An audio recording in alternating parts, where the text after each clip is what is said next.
This is the Kia EV6 GT, not GT line, full-on GT, and what I just showed you required some finessing on my part, because there's what you see on the screen and then there's the slippery truth. Curious? Keep on watching.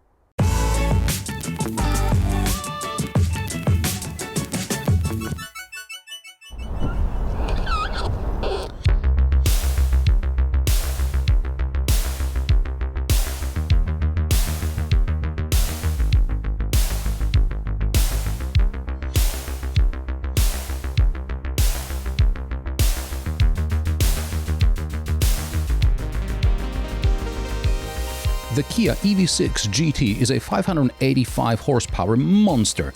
On paper, its performance could be compared to the Porsche Taycan GTS, or the Audi e-tron GT, BMW i4 M50, the Mustang Mach-E GT, or Tesla Model Y. Not too shabby a company, no? But what's it really like? Let me start with the smoky bits. In order to achieve this effect, I had to not only disable the traction control, but also use the tire shine spray. When the tires are slippery, you can practically burn rubber without moving much for a while. It's as pointless as it is impressive. Don't try it at home, I'm a professional idiot, and I try to do things in a relatively safe environment so that you don't have to go crashing into things. Firstly, when the spray runs out, the EV6 GT needs a lot more space for this kind of hooning than you can find outside the track.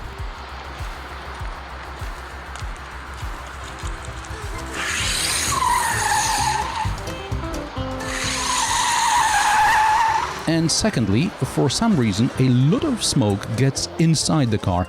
I suggest you turn on the air recirculation, because otherwise you'll spend the day smelling of burnt rubber.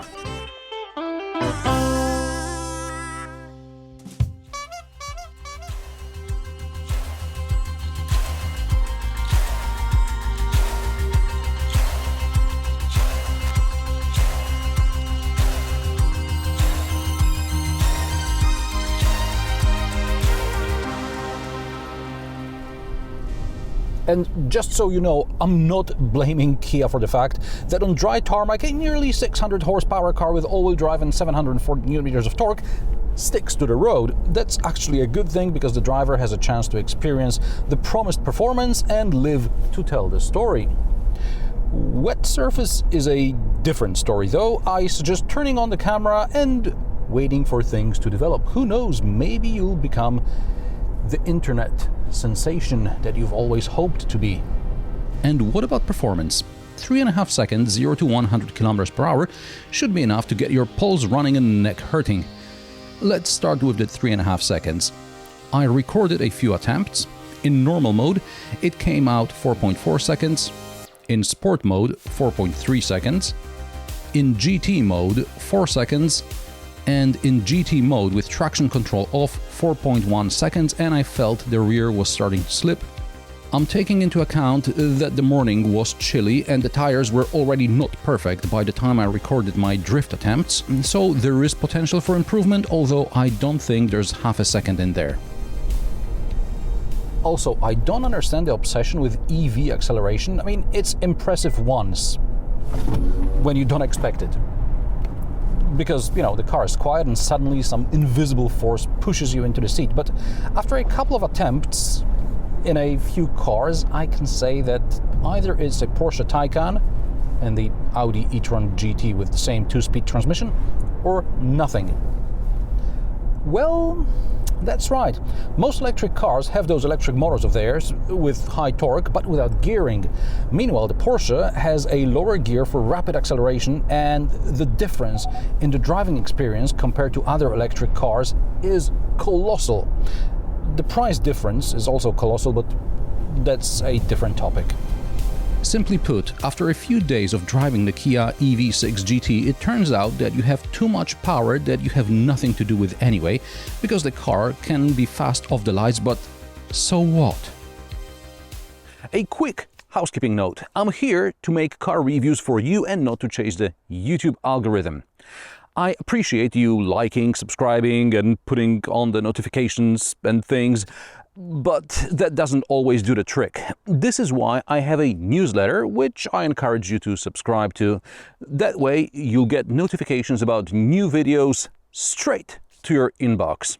No spam, just new videos. Link in the description. Or the top speed of 260 km per hour. Cool, but above a certain speed you can clearly feel the power starts to run out. In the Taycan you can just bounce off the electronic limiter, and in the EV6 GT you may not have enough of the mythical German Autobahn to actually hit it. But I do understand that there are people who, given the opportunity to buy a relatively cheap 585 horsepower car, won't pass up such an opportunity. After all, it's the same with muscle cars. It's about knowing that you can, not about really racing from the lights with anyone who looks at you funny. So, what do you gain by buying the GT instead of, say, a GT line? Well, the GT comes as standard with pretty much everything that you have to pay extra for on the GT line, like the driver assistance systems. Also, you get 21-inch rims as standard in place of the 20-inch optional ones. But the GT's sport seats are manual, not electric.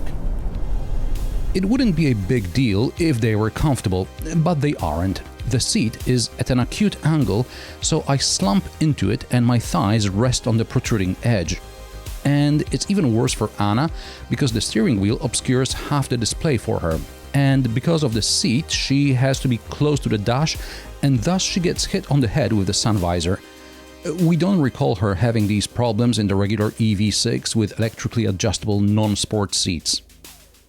Also, there is no recliner mode for when you're waiting by the charger.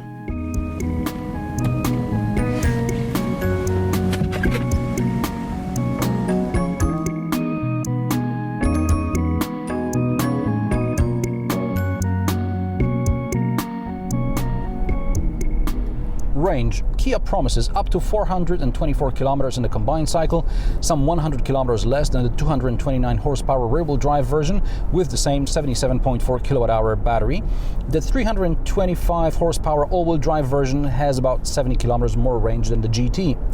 The promised energy consumption is 20.6 kilowatt-hours per 100 kilometers combined, and this is achievable. In the city, I was able to get less than 20 kilowatt-hours per 100 kilometers, and on the road at cruising speed of 120-140 kilometers per hour, the energy consumption was about 25 kilowatt-hours per 100 kilometers. It was dry, plus 12 degrees Celsius, so that translates into real motorway range of about 300 kilometers. And if you hit a sufficiently fast charger along the way, the EV6 peaks at 230 kilowatts, you can regain 100 kilometers of range in about 5 minutes under optimal conditions. But for comparison, it takes more than an hour from 10 to 80% on a 50 kilowatt charger. So bear that in mind when planning longer road trips. Lower energy consumption can be achieved with recuperation. This can be controlled manually or automatically, and it can be adjusted with the paddles by the steering wheel. In addition to the 3-stage recuperation, there is also an I-pedal function, or one-pedal driving, and radar recuperation, where the car adjusts the level of recuperation based on road conditions. It works okay-ish. My impression is that the Volkswagen ID.5 GTX was able to slow down more with automatic recuperation than the Kia EV6. The driver assistance systems I mentioned earlier are okay, i.e. the adaptive cruise control works well, but the lane keeping assist system is too sensitive and often reminds you to hold the steering wheel even when the driver is actually holding it. The traffic sign recognition system works selectively, so don't rely on it. The other systems warn often and loud, which in theory should promote better driving habits, but something tells me such a driver won't buy a 585 horsepower EV.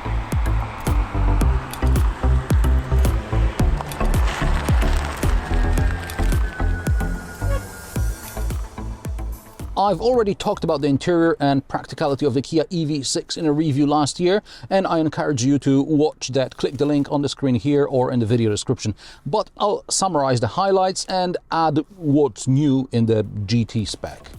The main difference, aside from the seats, is an additional GT button on the steering wheel. It allows you to activate the GT mode or individual mode. The other modes are under the standard button on the left side of the steering wheel. Along with GT mode, an additional theme appeared on the dashboard. Kia should really do something about its Android Auto implementation. Cheaper models without sat-nav get wireless Android Auto, but with sat-nav, for some reason, there is a wired connection only. As a result, instead of using the wireless charger and enjoying the sleek center console, I have to drag a cable from the USB-A port. Fortunately, other ports are USB-C, but only one of them supports fast charging. Other than that, there are ample storage compartments and pockets in the doors. That unfortunate dual-function panel that displays either climate or media settings is an example of how to leave the physical knobs but still mess up the interface. The only option on this car, besides the paint, is the sunroof. Here it is. Let's go and see the back.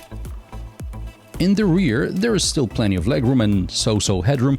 Due to the sport seats, the USB ports have been moved from the backrests to the center console, but the air conditioner vents remain on the B pillars, as the console is not connected to the front and there is no way to pass air in through it.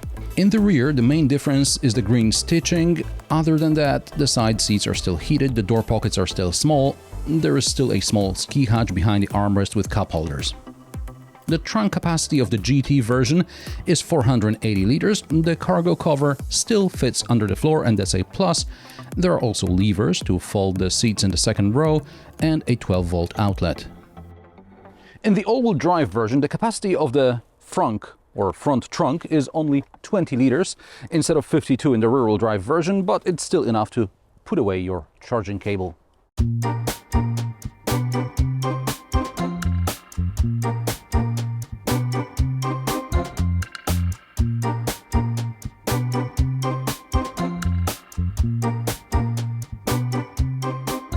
Price of the Kia EV6 GT start at €69,990.